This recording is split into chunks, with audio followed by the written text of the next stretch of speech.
Coba kalian bayangin, tahun 2026 dunia masih berputar nih, uang masih kamu pegang, tapi satu aset yang pelan-pelan jadi standar baru, kamu itu nggak punya sama sekali. Kalau hari ini kamu punya 0 Bitcoin dan kamu merasa itu aman-aman saja, video ini penting buat kamu dan kamu harus tonton sampai habis. Karena pertanyaannya bukan lagi Bitcoin itu bakal mati atau enggak, tapi apa sih resikonya kalau kamu tidak punya Bitcoin sama sekali. Jadi kalau kita nggak punya Bitcoin sama sekali, apakah itu salah? Jawabannya sih nggak salah sama sekali ya, karena itu juga opsional masing-masing orang. Tapi masalahnya di dunia keuangan, tidak memilih itu sama dengan tidak mengambil posisi apapun. Dan asal kalian tahu, posisi itu adalah full exposure ke fiat money, full exposure ke inflasi, dan juga full exposure ke kebijakan pemerintah dan bank sentral. Bitcoin itu bukan cuma soal cuan loh.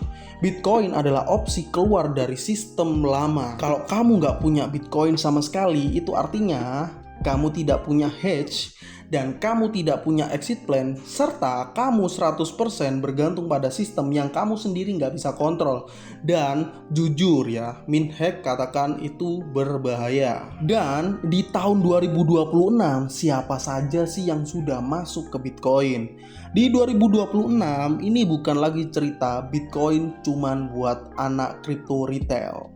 Karena yang masuk di 2026 itu yang pertama, institusi keuangan, kedua, bank besar, ketiga, dana pensiun, keempat, negara, dan kelima, perusahaan publik. Mereka bukan masuk buat trading, mereka masuk buat menyimpan nilai jangka panjang Bitcoin itu. Sekarang pertanyaannya, kalau pemain besar aja nyiapin posisi, kenapa investor kecil seperti kita malah nggak punya Bitcoin sama sekali? Kalau kamu nggak punya Bitcoin sama sekali nih, kamu berarti berada di sisi yang sama dengan orang-orang yang dulu menertawakan internet dan sejarah nggak pernah baik sama mereka. Resiko terbesar ketika kita nggak punya Bitcoin sama sekali itu bukan kita nggak bisa merasakan cuan, tapi kita kehilangan daya beli. Ini bagian yang jarang dibahas dimanapun. Bahaya ketika kita nggak punya Bitcoin sama sekali di tahun 2026 itu bukan kita nggak bisa ikut bull run ataupun kita nggak bisa flexing di media sosial.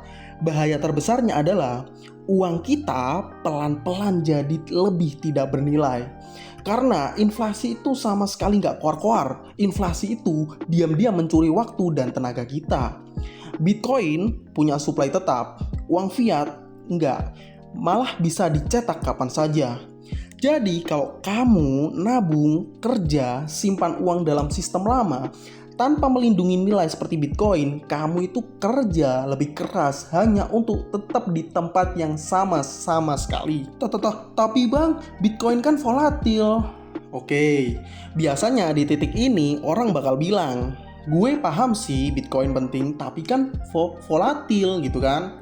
Jujur, ya bener sih Bitcoin itu memang volatil, tapi nih masalahnya kita jarang membandingkan volatilitas Bitcoin dengan volatilitas uang yang kita pakai setiap hari.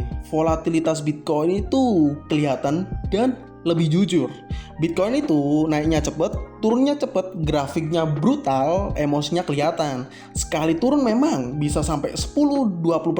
Semua orang panik, timeline rame, media teriak Bitcoin crash atau Bitcoin drop, bear market bearish gitu kan. Tapi setidaknya Bitcoin itu jujur gitu. Kamu tahu kapan dia jatuh, seberapa dalam dia jatuh, seberapa cepat dia pulih gitu. Resikonya itu transparan gitu. Sedangkan volatilitas fiat itu tenang di luar tapi busuk di dalam. Oke, Minhack kasih tahu. Sekarang bandingin sama uang fiat. Harga barang naik pelan-pelan. Gaji naik lambat. Daya beli turun diam-diam. Gak ada grafik merah sama sekali. Gak ada notifikasi. Gak ada headline. Uang Anda turun 8% tahun ini. Tidak, gitu gak ada. Tapi kenyataannya, uang kamu kehilangan nilai setiap hari, bahkan saat kamu tidur sekalipun.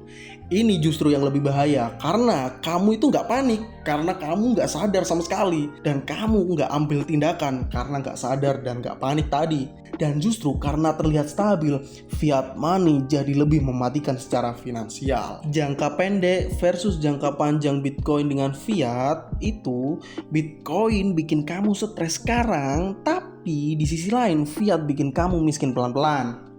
Dan di 2026 semakin banyak orang sadar volatilitas jangka pendek lebih aman daripada kepastian rugi jangka panjang gitu.